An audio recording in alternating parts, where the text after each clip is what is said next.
Cricket cricket एक ऐसा खेल जिसका जन्मदाता तो इंग्लैंड था, लेकिन इसे सबसे ज़्यादा डोमिनेंट ऑस्ट्रेलिया ने किया।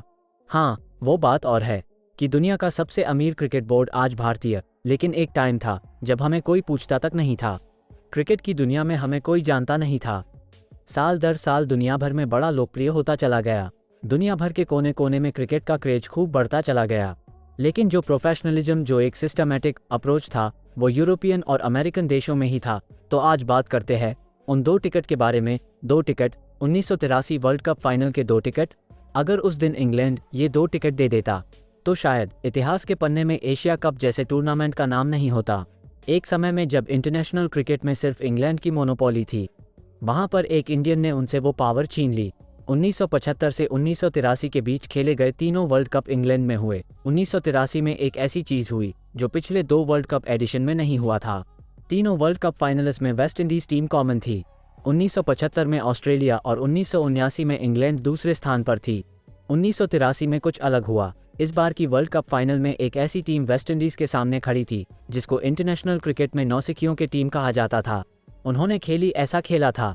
1975 वर्ल्ड कप के 3 मैच में 1 जीत और 1979 वर्ल्ड कप के 3 मैच में 3 हार। लेकिन इस बार की वर्ल्ड कप के 6 मैच में से 4 मैच जीत के वो टीम अब फाइनलिस्ट में थी। आप लोगों को पता ही है वो टीम कौन थी? हमारी इंडियन टीम। ये वो टीम थी जिसे अंडरडॉग्स कहा जा रहा था, जिसने अभी तक इंटरनेशनल क्रिकेट में अपनी कोई खास पहचान नहीं बनाई थी।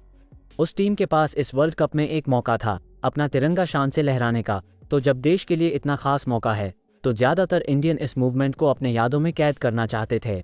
इसी ख्वाहिश के साथ इंडिया के union education minister Siddhartha Shankar Ray ने अपने दोस्त NKP साल्वे, जो उस समय BCCI के प्रेसिडेंट और यूनियन मिनिस्टर थे, उनको फ़ोन लगाया और वर्ल्ड कप फाइनल के 2 टिकट मांगी। NKP साल्वे ने कहा, मैं अभी इंतजाम करता हूँ। साल्वे, जो कि उस वक्त ICC के मेंबर भी थे, उन्होंने मैच की ऑर्गेनाइजर्स से 2 एक्स्ट्रा टिकट की मांग की, जिसमें ऑर्गेनाइजर्स ने उनसे कहा, आपको पहले से 2 टिकट दिए हैं तो उन 2 टिकट को इस्तेमाल करिए और एक्स्ट्रा टिकट नहीं मिलेगी। लग गई चिंगारी। NKP साल्वे को उन ऑर्गेनाइजर्स के ना से नहीं बल्कि उनके ना बोलने के तरीके से गुस्सा आया। उस टीम के बोर्ड के प्रेसिडेंट, जो टीम फाइनल में थी, उन्हें सिर्फ 2 एक्स्ट्रा टिकट नहीं मिले। फाइनल के दिन MCC मेंबर्स के प्री रिजर्व सीट आधे खाली थे। अपने टीम इंग्लैंड को फाइनल में ना खेलता देख मेंबर्स मैच देखने नहीं आए। फिर क्या था, उन्हें समझ में आ गया कि इंटरनेशनल क्रिकेट में इंग्लैंड की मोनोपोली नहीं चलेगी।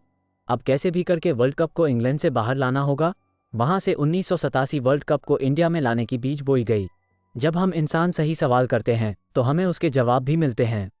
साल्वे का सवाल कि कैसे हम वर्ल्ड कप इंडिया ला सकते हैं, तो जवाब मिलने शुरू हुए।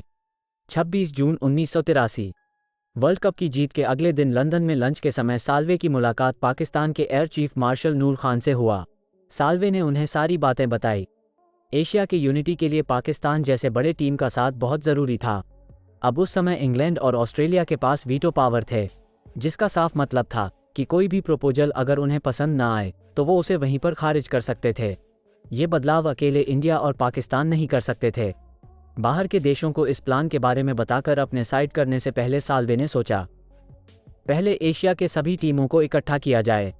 ऐसी बड़ी मुहिम के लिए BCCI को भी बड़े सपोर्ट की ज़रूरत थी। कोलकाता के बिजनेसमैन जगमोहन डालमिया और पंजाब के ब्यूरोक्रेट IAS बिंद्रा आगे आए। उसी साल के बीच लाहौर में एक मीटिंग कराई गई, जहां श्रीलंकन बोर्ड के चीफ गामिनी डिसनायके को भी बुलाया गया।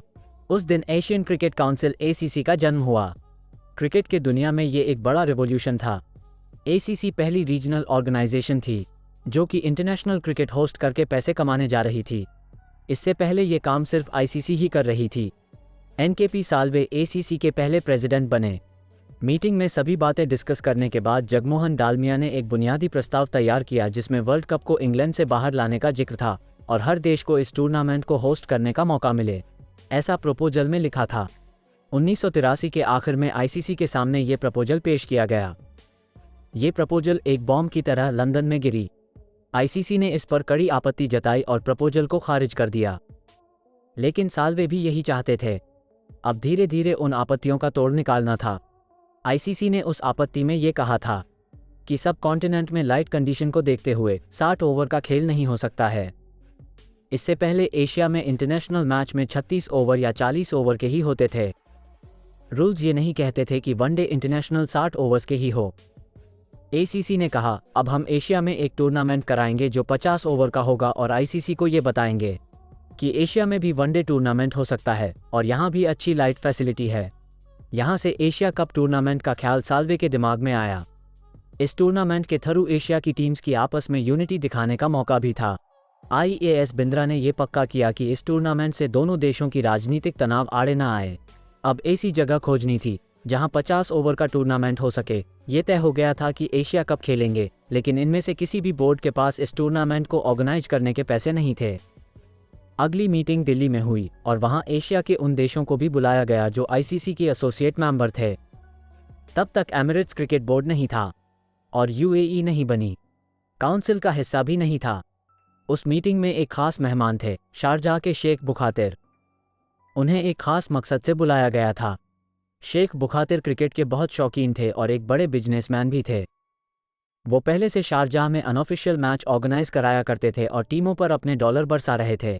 अब भी उन्हें वही करना था, पर इसके बदले उन्हें थाली में परोसकर मिल रहे थे।